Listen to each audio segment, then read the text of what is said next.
Welcome to Subscription Prescription, the podcast where you get the information you need to scale your subscription program.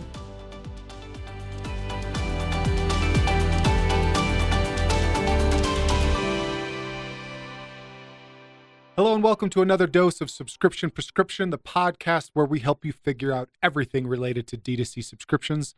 I'm your host, Matthew Holman, and today we're going to be walking through the big subscription growth playbook.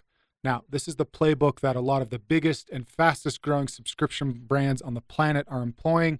And the reason I want to kind of talk about this today is to kind of give you the ability to compare some of the different ways there are to build businesses. We've worked with a number of 9-figure brands that have subscription components that are doing anywhere between 5 to 10 million a month in subscription revenue, as well as smaller brands that are completely subscription focused that are doing 5 to 10 million a month in revenue. So when we're talking about big brands like these, I don't want to be that guy that's going to necessarily drop a ton of names, but we have worked with some brands that you've seen on social media that are talked about. People are comparing how their program is doing to what they've seen on a LinkedIn or a Twitter post. One of the things that's often a little bit difficult to understand is what's the truth, what's smoke and mirrors, and what's happening. So a lot of brands that we have looked under the hood and that we have worked with that are great at growing their business is that they are actually great at growth. They're not necessarily subscription experts. It's not like a retention marketer that just founded a new supplement brand. We're typically talking about growth teams, ad buyers, content creators, acquisition mavens that are growing a brand that has a subscription component. And the reason they're using subscriptions is because subscriptions come with kind of an LTV and retention baked into it, right? So if you can sell a product that has a natural subscription piece to it, then it is also easier to build up recurring revenue. And when you're looking at selling that business, that's what a lot of investors or purchasers are looking at. What's your recurring revenue? What's your lifetime value, to simplify things. But for a lot of us, we're growing a business. We're not doing 5, 10 million a month. We're doing something close to 5,000, 10,000, 500,000 in revenue a month. So it's really easy to start comparing ourselves to what we're doing with what we're seeing or what other people are talking about doing. Or maybe you're in a founders group or at a retreat, you meet somebody who's doing that kind of business. So one of the reasons that I talk about all the time on this show and in our newsletter that focusing on your offer is going to be the most instrumental piece of your business that you can focus on is because I have worked with these brands and that is what they do. So the fastest growing subscription brands on the planet are constantly iterating through their offer structure and looking for ways to do essentially one of two things. They're either looking to decrease their CAC, their customer acquisition cost, or increase their conversion rate. Those things kind of go hand in hand because a higher conversion rate is going to naturally mean a lower CAC. But they're essentially looking at how much money they can spend and put in and what they're going to get out of it, right? All of these brands are striving for first order profitability. When we interviewed Ash Mawani from Obvi, I think about a year and a half ago, he talked about this. He's not optimizing for LTV in the sense of trying to find the right balance between first order profitability and long-term profitability. He's actually shooting for first order profitability and looking to do it in a way that keeps CAC at a minimum, okay? And he's not the only one that's doing that. Javi Coffee, others, they're optimizing to make that first order as impactful on the business as possible. That is their goal. Now, we could step back and we can nitpick, and we're going to actually have a really great session with some of our other subscription experts here in a couple of weeks talking about the pros and cons of this approach. But that is the focus of the brand. They have an ad buyer, either a partner or a very close relationship with an ad buyer that is working with the brand. Most brands are taking this in-house or as in-house as you can. That is constantly running. There's every day in an ad account, every day looking at conversion rate, CAC, and coming up with additional offers that are going to allow you to accelerate that. So again, a lot of the really common tactics that you're seeing out here are bulk options. This is what a lot of those brands are doing. If you're looking at Groon's page right now, you can see the option to buy for 1 or 2 people. You can buy a 1-month supply, a 3-month supply. They are trying to push you into a larger order, right? That's what they're incentivizing. And so that is the goal of what those businesses are doing. Now, the hard part about this, and when we're looking at these brands, and I will say this, there is a little bit of a selection bias here, because generally speaking, I'm not being asked to consult on brands that have the retention all figured out with their subscriptions. I'm being asked to consult with brands that are wondering if their retention could be better, or know that their retention could be better. So I'm only looking at brands that aren't doing great, or want to be doing better is probably a fair thing. Saying they're not doing great isn't fair. Want to be doing better on retention when we're looking under the hoods of these types of brands. And so the problem with first order profitability and driving really, really high first order AOV is that you run the risk of burning somebody out of your product immediately. Okay. So for example, if I'm trying to get you to buy 3 bags of protein powder, and I create a really great offer structure, my ads, my creative, everything is great at getting people to buy 3 bags of protein, how long is it going to take you to go through 3 bags of protein, right? And over the length of that time, whether that's 3 months or 3 years, depending on how many scoops you're using or how regularly you're taking it, you run the risk of losing, of that subscriber losing. They're going to see a different ad. When they run out, they're maybe not going to be as worried about re-upping from you. They get something from Costco, Amazon, they see a new offer, that kind of thing. So there is an issue where you give somebody so much up front that it kind of sits on their shelf. They don't necessarily use it, or it takes them a really, really long time to use it. So that's one of the limitations with that approach. But for most brands, that actually is still okay, because if you're first order profitable, or even first order break even, then even getting a small amount of those people to repurchase can be impactful for the business. So and for most of these brands, they are growing very, very quickly. They're putting in $10 and taking out 15, and they're just trying to put that 15 back in to get 20, to get 30. Like, they're just trying to cycle through that cash to conversion cycle as quickly as possible, because then that allows them to keep growing. Now, eventually, and I'm not an ad or an acquisition expert, you start to cap out, CAC starts to rise, you're getting into new channels, right? It can cause some complications. But from the subscription side, the LTV side, the downside of that is you could potentially burn people out right away. The other thing is that you're often running into people maybe that are casual consumers.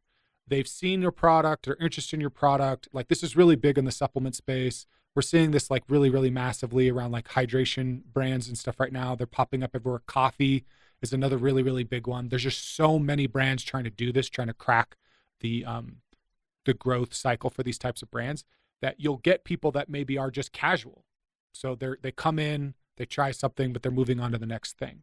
And when we get really good at incentivizing people with offers, with discounts, that those types of buyers typically are just going to move on to whatever next best offer that they see, right? So those are some of the negatives with that approach.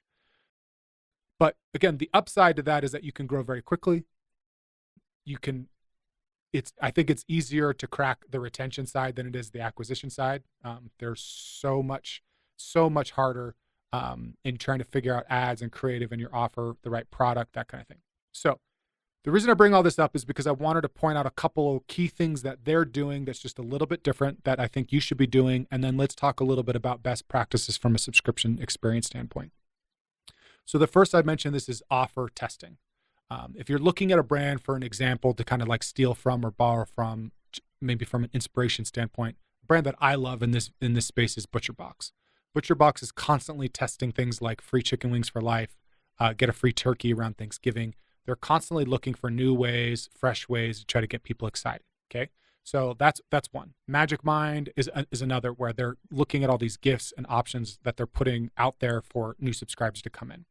So you should be thinking about, what kind of things can I do that are going to benefit my subscription offer? Is that a gift, some kind of gift I can combine with our normal product? Are there other products that we have available that we can bundle together? Is there a bulk option that allows us to do more aggressive from a discounting standpoint? Is looking through these different offer strategies to try to see how you can get people in the door, right? That's what you should be putting 90% of your time into, is worrying about how you're acquiring them, testing offers, tweaking the design page, tweaking what you're doing so that you can see if you can drive up conversions. Because I could tell you, we've done the math on this show before. If we make even incremental improvements from a conversion standpoint, that's going to get us more subscribers than, say, doing a better billing reminder email is going to do a better job of keeping subscribers. Okay, so that's why we put so much focus on the offer side of things. The other thing is a really common tactic we're seeing now is free shipping on the first order and charging shipping after the fact to protect your margins. So use free shipping as an incentive, but we're not really seeing much of a dip from a losing subscriber standpoint if you actually charge for shipping after the first order. Okay, so that's something to be thinking about as well. And then the final thing is just looking for upsells. And by upsells, I mean like getting people into bigger orders. We saw a really interesting tactic that Gruns was using on a post-purchase page where they were offering people the option to upgrade to like a bulk, say like a 3-month subscription on their renewal. So your first order is going through with one bag, but we're giving you the option that on your second order, we're going to send you a 3-month supply and here's a special offer for it. Okay. So thinking about doing that in the billing reminder, doing that in your customer portal, doing it your post-purchase page, using like, your after sales and your rebuys of the world. Looking at how you can find ways to get people to improve the amount that they're buying from you is a really, really key step to be doing as part of the subscription experience. Now, when we're talking about what you should be focusing on from a retention standpoint, and what we're seeing with these large brands where a lot of the work is actually enabling customer experience and tech so that they're married together. And we talked about this a lot before, but we're talking about, say, like that person that buys 3 bags of protein, as an example. It's really easy to just let the billing reminder go out. You maybe send them a couple emails, they've got their product, the billing reminder goes out a month, 2 or 3 later, depending on the frequency that's been set up. And you're just prompting them that their order is about to renew. Where the magic happens, where the next level is when you start to try to enable a little bit of a better like frequency alignment. Meaning in the billing reminder email, you put some controls where some quick action links where people can adjust the frequency of their order so that it aligns with their consumption. As you're onboarding people or using your inserts in the packaging or even sending out an email or SMS message periodically to check in, check those consumption levels. Have those people adjust their frequency right then and there, right? Because if we can get somebody who's ordering 3 bags of protein powder, but it takes them 6 months to consume it, if we can get them to adjust to a 6-month frequency, we're much more likely to keep that person than somebody who's on a 3-month frequency and decides to just cancel because they still have a lot of product. They still have 3 months worth of product left, right? So that's a tactic that we want to make sure we're enabling. The other part is leaning into some branding and leaning into some messaging and utility related to the product, why people bought in the first place, making sure we're doing a good job of onboarding them inside the cancel flow experience and inside the billing reminder. We're reiterating those reasons of why people are buying, and it's aspirational, right? If you're buying something for weight loss, we're showing people what they're aspiring to and how our product is enabling that inside those touch points. So that's where you then want to make sure you're investing some time and that you're communicating with people. Even just simple touch points of like showing people your product catalog, a video from your founder that's talking about your mission behind your brand. Those are just really important things that can help with retention. Because as we all know, like the reason why we buy products is often more emotional than it is necessarily like some matter-of-fact need. Okay, so just as a recap, thinking through the way a lot of brands are growing is they are growing by focusing on lowering CAC on that first order, increasing first order profitability, constantly testing ads and creative and offers to grow. That is what's allowing them to keep putting more and more dollars into the business. But there is a downside to that. The downside is that you can grow really, really fast. Maybe you're not acquiring the same amount of core subscribers that are going to stick with you for a long time. I am oversimplifying the problem a little bit. But that being said, you can get around that by continuing to focus on quality product and building out really good retention experiences where you're getting people the product they need on the frequency that they need, which is what's going to allow them to stick with you for a lot longer. Okay, that's it for this week's dose. I hope you stay tuned to another episode of Subscription Prescription.